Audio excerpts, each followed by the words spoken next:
Due to a request, it is time to look at Cosmos again.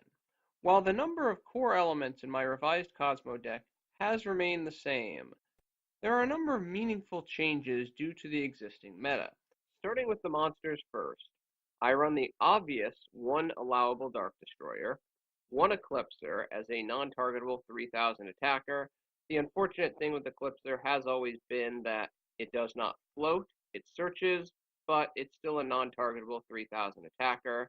In this particular build, due to a common lack of fuel, you'll rarely be able to use its trap negation effect. Two copies of Forerunner. Life gain in a 2800 non-targetable floating body is definitely nice and commonly works very well against any deck not named Spiral.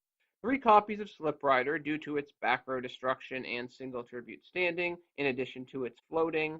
Some argue that this deck might need more back row removal in general over just Sliprider. However, I like to play it by ear relative to my main deck. Solemns and the oft-run Imperial Iron Wall are really the only back row cards that this deck is concerned about. I favor one copy of Dark Lady now because of the importance of neutralizing opponent monster effects, and its single tribute standing minimizes bricking, and one Dog Fighter due to its swarming capacity as well as any link summoning possibility, tributing potential due to the tokens, in addition to its floating capacity. I don't run Landwalker because its protection effect really isn't as useful as it once was. It's worth noting that swapping out Dogfighter for another Dark Lady can be useful depending on the type of deck. For the non-tribute pilots, I run 3 copies of Wickedwitch, still high quality with its 1900 attack and anti-destruction protection. I probably will never understand why so many other players just look at Witch as an allure of darkness fodder target more than anything else. She's pretty good on the field. 2 copies of Goodwitch. Unfortunately for Goodwitch, the face-down defense position immunity of Link Monster has taken some of the shine off of her as a board breaker, in addition to spirals being so prevalent with its target dodging, so to speak, but it is still a quality pilot. I run 3 copies of Farmgirl. I still struggle to understand why other Kozmo players do not run Farmgirl at 3 due to her searching ability and all of the field clearing and attack augmentation available to this deck. They seem to act like she's not a pilot that can jump into a ship when trouble approaches. Yes, I know the strategy du jour regarding Cosmos is to float into Farmgirl, but in most builds I see, unless one is using Darkhold during the Kozmo player's turn, a vast majority of floating is done during the opponent's turn, largely due to facing down superior threats versus a 1500 attacking monster, so floating into a Farmgirl is commonly not advisable. In those situations where you use a Cosmojo to destroy your ship during your turn to do the floating, you're pretty much already winning anyways, so the floating aspect is largely just win more in a sense. I'm not really sure who in particular decided to popularize or really sold the idea of floating into Farmgirl, so you should only run 1, maybe 2 as cool, but for the most part, I disagree with it as a principal strategy for Farmgirl. My strategy is load her up at 3, back her up with field clearing, back her up with Honest and perhaps other attack augmenters, and let her go to work just from your hand rather than trying to hope to float into her on a favorable field. Finally, closing out the Kozmo monsters, I run 2 copies of for its incredibly useful Banish Summons effect. I do not think I will ever run Tin Can for reasons I've gone over numerous times in the past. In short, I just feel it's still a Trojan horse designed to sabotage Kozmo decks. For the tech monsters, I run 2 copies of Eater of Millions as an effective out to numerous cards, including various spiral monsters when Resort is on the field. Yes, it can get interrupted, but heck, that's at least one less interruption that can be used against your other outs for the given turn. Eater really is a nightmare for Sleeper after Sleeper has used its interruption effect. I run 2 copies of Honest to support the various light monsters in this deck, and as usual produce some level of psychological warfare because really there is almost nothing like the opponent considering whether or not to attack into that face-up attack position Farmgirl when you have 2 or 4 cards in your hand, because if they do, and you have that Honest, You destroy a monster, do 1500 damage, and get a Kozmo Search off Farmgirl's effect. And that can heavily swing a game. There are a number of times when you can just bluff with a face-up Farmgirl, and some players just won't take the chance. Finally, right now I'm running the one Juragedo for its life point gain, field presence, defensive stance. You can summon it during your opponent's battle phase and commonly save yourself a lot of damage. Its potential XZ playmaking, although it's not super prevalent in Kozmo decks, and the very important attack increase ability, which helps you OTK and end duels faster. For the spells, 2 copies of Instant Fusion for extra deck versatility and at worst tribute fodder, 1 copy of Reasoning and 1 copy of Emergency Teleport for better field control and presence. These 2 cards are really what gives the Kozmo deck its explosiveness and heavily swings the pendulum towards easy OTKs, and realistically, if either of these 2 cards come off the ban list to any more copies, they should be almost instant adds for the deck. Kozmos just get better.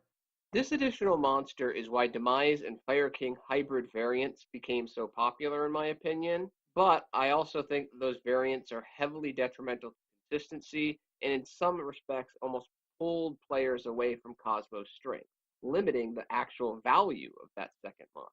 1 copy of Raigeki and 1 copy of Dark Hole for field clearance to set up OTKs and Farmgirl, in addition to removing opponent threats and force opponent negation. Dark Hole going from 2 to 1, not surprisingly hurt Kozmos. 1 copy of Monarchs Stormforth to remove opponent's threats. I run 1 copy of Mind Control. The lack of attacking or tributing in the controlled monster really is not a big deal. The idea of Mind Control in this deck is to remove threats, either acting as anti-OTK walls, or to steal monsters with valuable effects that would be useful or impede your progress. Either end the duel just right then and there on that turn without the help of that monster because it's no longer an impediment, or to produce so much advantage or so much damage that it's very difficult for the opponent to win. Finally, in what might be a surprise, I only run 1 copy of Kozmotown. While Kozmotown is still a very good card, I feel it just does not work that efficiently in the current meta. Kozmotown at its heart is a fantastic grind card, but the overall value of grinding in this meta has been reduced rather significantly because most people utilize a deck building philosophy of first turn go for broke and hand trap Orama. This strategy results in one of 2 scenarios. Either they get their board or they don't. And if they get their board, Town's not really going to help you that much. At least it hasn't in my experience back when I was running at 3. And if they don't get their board, Town isn't really needed. You're just going to run them over and typically win.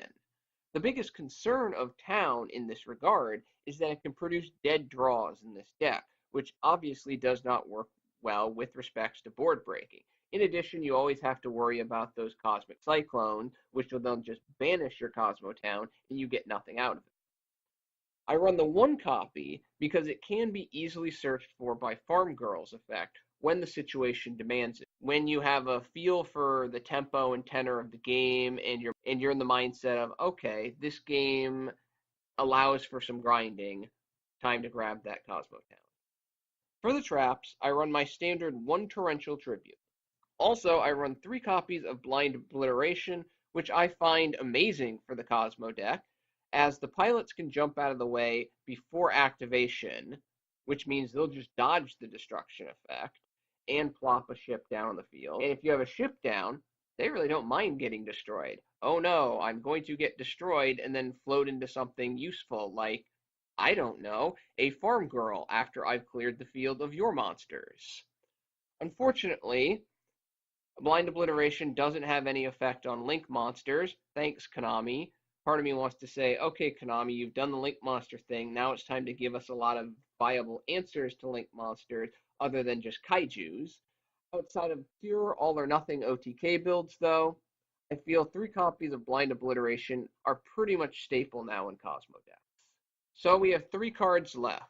If one can afford it, 3 copies of Evenly Matched is definitely worthwhile in this deck because Kozmos is a Ghost second deck, due to its OTK nature and lack of ability to make multiple negation or interruption opening of boards, especially this particular build, and the fact that Kozmo Dark Destroyer is still at 1.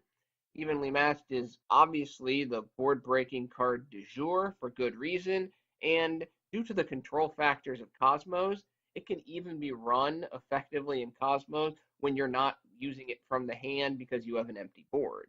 You can use it after your opponent's battle phase, you can use it after your battle phase, either way. For those who cannot afford Evenly Matched, the choices get a little more difficult due to, again, the lack of definitive existing answers for link monsters. I run 2 copies of Book of Eclipse to manage boards before those link monsters hit the field. Book of Eclipse is especially useful in the Spiral matchup to deal with a last resort equipped sleeper when you don't have Eater available. Also, for the final card, I like to run a Blast from the Past tech in 1 copy of Creature Swap. In my experience, I've gotten a lot of utility out of Creature Swap as a tech in this deck due to the floating abilities of the ships that you can just swap out in favor of key interrupters and negators from the opponent, destroy the ship, and then you get a search, commonly again for Farmgirl. Farmgirl gets to swing at an empty field, Farmgirl gets her search, and then you go from there, more than likely just flat out winning. Some may wonder why I do not run Kozmojo. Kozmojo is fantastic if you control a ship, and it's almost worthless if you do not. For while a card that does not target and banishes is great, when this card is a 2-for-1, i.e. not using a ship but a pilot for its cost, and the fact that it is a trap that only affects a single card on your opponent's field, such cost is commonly too steep in resources and tempo against the speed of the existing meta, at least for me and my experience. Overall, Kozmojo has just become too slow for the given pace of the game. Running 1 copy, similar to how I run 1 copy of Town, is definitely a valid option, but for me, running multiple copies is just more trouble than it's worth, unless you're doing it in a specialized build that focuses on getting ships on the field rather than just using a pilot to put it on the field. Also, some might note the absence of Full Force Virus, which has become popular in Cosmos recently, but I don't like the card because it's basically win more in a sense, for it does not address the major threats to this deck. It does nothing to link monsters, it does nothing to Masterpiece, it does nothing to a last resort equipped sleeper because it destroys, not sends or banishes or some other means of removing from the field. Basically, it only has a significant negative influence on decks that Cosmos should already be better and beat in the first place, in my opinion. So the way I look at Full Force Virus is by playing it, you're just increasing the inconsistency of the deck. Another interesting variant that exists for this deck in relation to Kozmojo is you can try to run a more ship-heavy Cosmo deck using cards like Apprentice Piper and even a card like Soul Exchange. Yes, it targets, but Soul Exchange is another one of the lesser thought of ways to actually effectively deal with link monsters. And you can try to play a more slower, grindy version of Cosmos. Unfortunately, in my experience, that doesn't turn out that well most of the time, but it's definitely an option. The extra deck in Cosmos is fairly loose. It depends on exactly what you have in your main deck. My extra deck consists of 1 Sea Monster of Theseus, 1 Panzer Dragon, 1 Darkfire Dragon, and 1,000 Eyes Restrict for my instant fusion targets. Theseus is there for syncing up largely with Scarecrow after Scarecrow has used its effect and I don't have a ship in hand. Panzer Dragon is used for Cyber Dragon Infinity. Panzer Dragon's destruction effect is also useful as a out of sorts to Imperial Iron Wall. If you don't have a Sliprider, you can tribute summon. Darkfire Dragon is used for rank 4 plays and is just general tribute fodder. And Thousand Eyes Restrict, it's a nice card where you can steal an opponent's monster, then tribute one of your single tribute cards. 1 Leo, Keeper of the Sacred Tree. Sometimes Leo's a better option to go into than Infinity with Theseus on a level 5. 1 Scarlight, Red Dragon Archfiend. Clear the field, and if you have any ships, you get to float. Your opponent probably doesn't. 1 Black Rose Moonlight Dragon. 1 Black Rose Dragon. one Cyber Dragon Infinity, one Cyber Dragon Nova, one number 12 Crimson Shadow Armor Ninja, simply for stall, one number 66 Master Key Beetle, one number 41, one Castel the Skyblaster Musketeer, and one Gaga Cowboy. It is worth noting that I side a couple of copies of Scapegoat, so I also do side 2 Link Spiders and 1 Firewall Dragon for Link playmaking with those Scapegoats. While a number of people believe the current format is a hand trap only format in a sense, I feel that it is difficult for Kozmos to run a lot of hand traps because such a build significantly disrupts the tempo and flow of the deck. Basically, if a Kozmo deck runs a lot of hand traps, the luck quotient associated with victory increases dramatically because those hands brick at a higher rate. The hand traps don't help you summon the ships onto the field when you don't have pilots. In my opinion, the only way a hand trap heavy Kozmo deck wins is the opponent just ends up bricking more than the Kozmo player, and those hand traps are able to stop the one play they can make that given turn. This is definitely possible. We've seen it happen before, but it's not very likely and not something, in my opinion, you should count on. Therefore, the idea behind this deck is to focus on controlling and breaking the opponent's board using cards like Creature Swap, Blind Obliteration, Eater of Millions, Book of Eclipse, and the more generic field clearers, Raigeki and Dark Hole. Kozmos do struggle when going first in a sense due to the lack of general negators relative to board breaking and the lack of attacking due to their OTK nature. In a sense, one could build a solid go-first Kozmo deck, but that deck struggles to board break.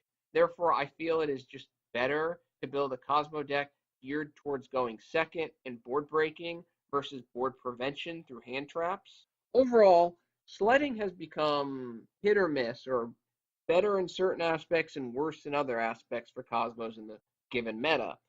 It's become better because both Blind Obliteration and Evenly Matched are great trap cards to run in Kozmos. It's become a little more difficult, though, because pretty much everybody is either maining or siding Artifact Lancias to ward off Evenly Matched, and Artifact Lancia and Kozmos, they don't like each other. And also, thanks to Link Monsters, now there is even easier access to higher attack monsters in more decks like Firewall Dragon and other high attack power links that hurt overall OTK probability because now you have to figure out a way to get over those monsters. However, despite this reality, Kozmos are the most underrated deck in the game with Tier 1 capacity. But in my opinion, bad deck design by a number of people who attempt to play it make the archetype look worse than it actually is, largely to decision making that heavily negatively impacts consistency.